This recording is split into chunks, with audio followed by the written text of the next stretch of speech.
President Bush didn't know what to do. It was 2008. The global economy was melting down. Bear Stearns had collapsed. Lehman Brothers was dead. The U.S. government was staring into the abyss. They had the Army. They had the Navy. They had the nuclear codes. But they didn't have the one thing they needed to save the world. They didn't know what the money was worth. So, the most powerful government on earth picked up the phone. They didn't call a general. They didn't call a scientist. They called a private contractor. They hired a company to value the wreckage of the American dream, and that company used a secret weapon, not a person, but a piece of software, an artificial intelligence that sees everything. It sees your bank account. It sees your pension. It sees every trade, every risk, and every dollar moving across the planet. While presidents change every 4 years, this software has been running the world for 30 years. It manages $21 trillion. That is more than the GDP of the United States. It is the operating system of capitalism, and it belongs to one man. Welcome to the story of Aladdin. You think the economy is chaotic? You think stock prices move because of supply and demand? That's cute. In the old days, maybe.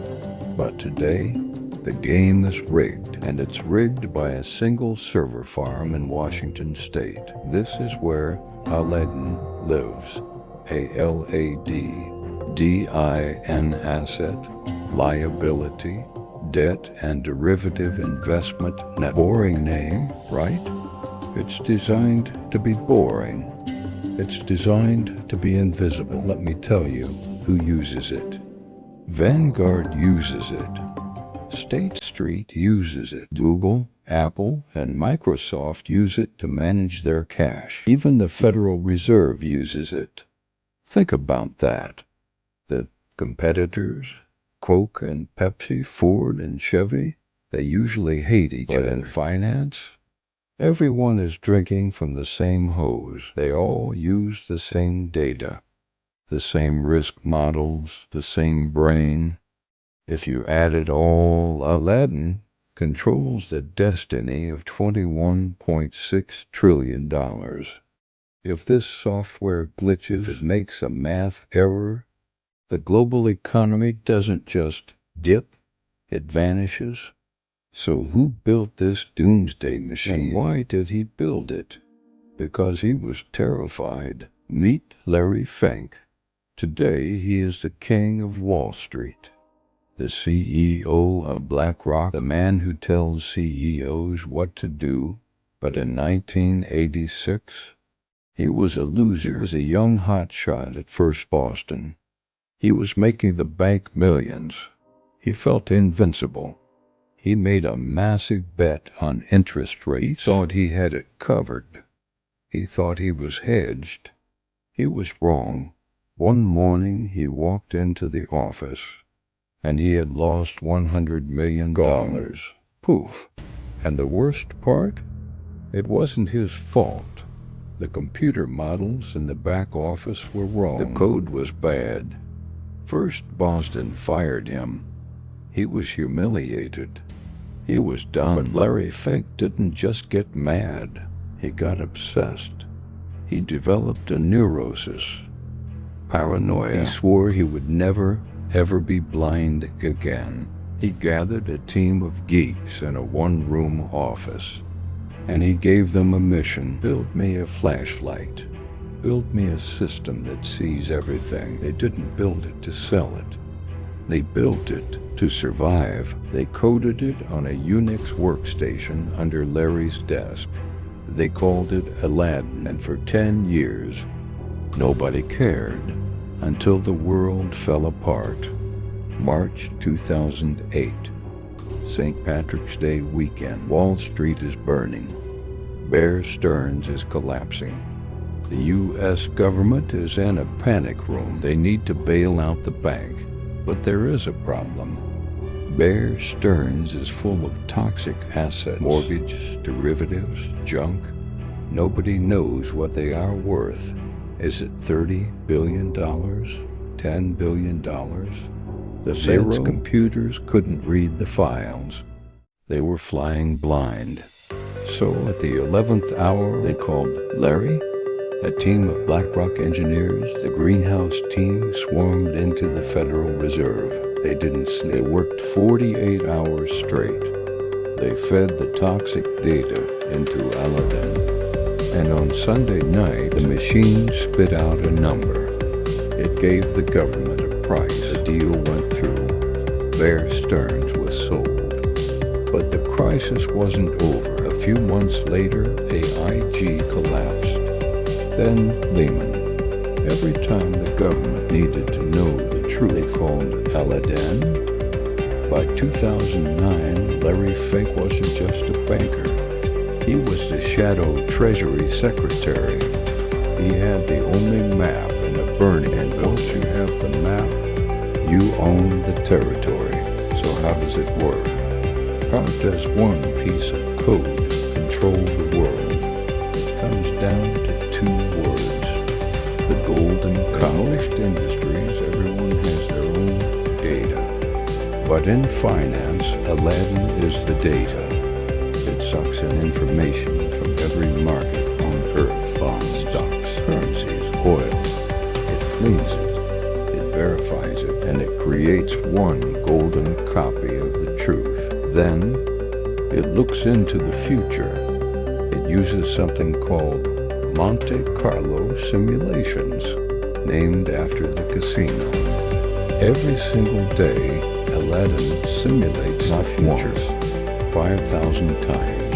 It asks, what if oil hits $150? What if a war starts in Taiwan? What if inflation hits 6%?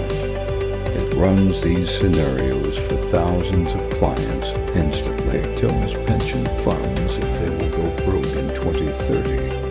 It tells Apple if they should hoard cash. It transforms uncertainty, but there is a catch, a terrifying catch.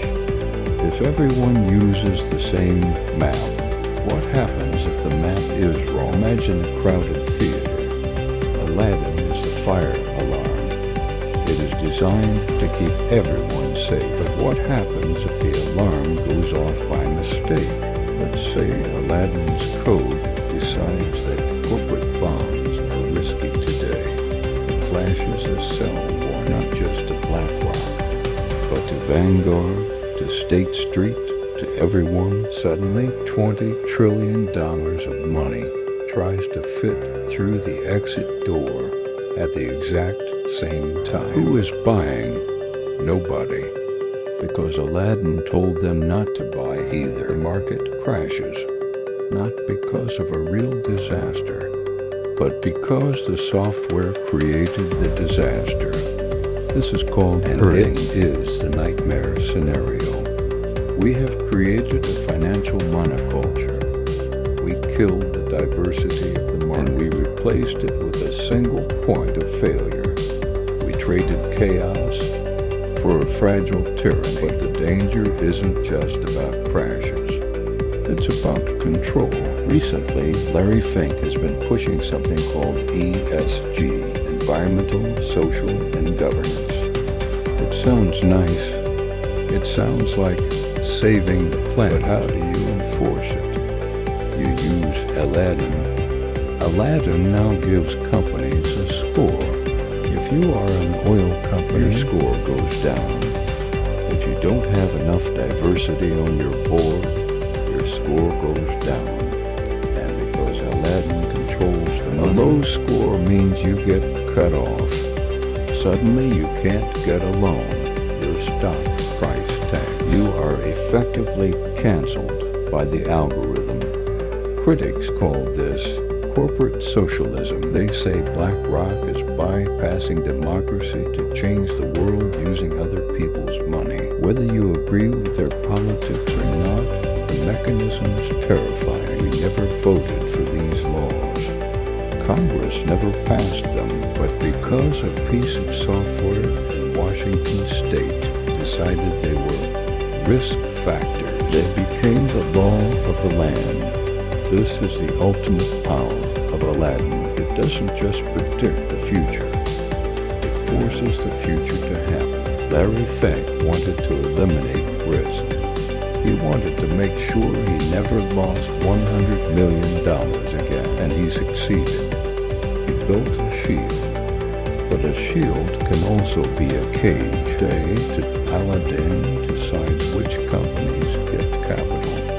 It decides which countries are safe to invest in. It decides if your coal plant gets funding or if it goes bankrupt. It is algorithmic governance. We don't vote for Larry Fink. We don't vote for the engineers in Washington state, but they cast the only vote that matters, the vote of money. So the next time you hear a politician talking about saving the economy, just remember, they are probably reading off a script. And that script was written by Aladdin.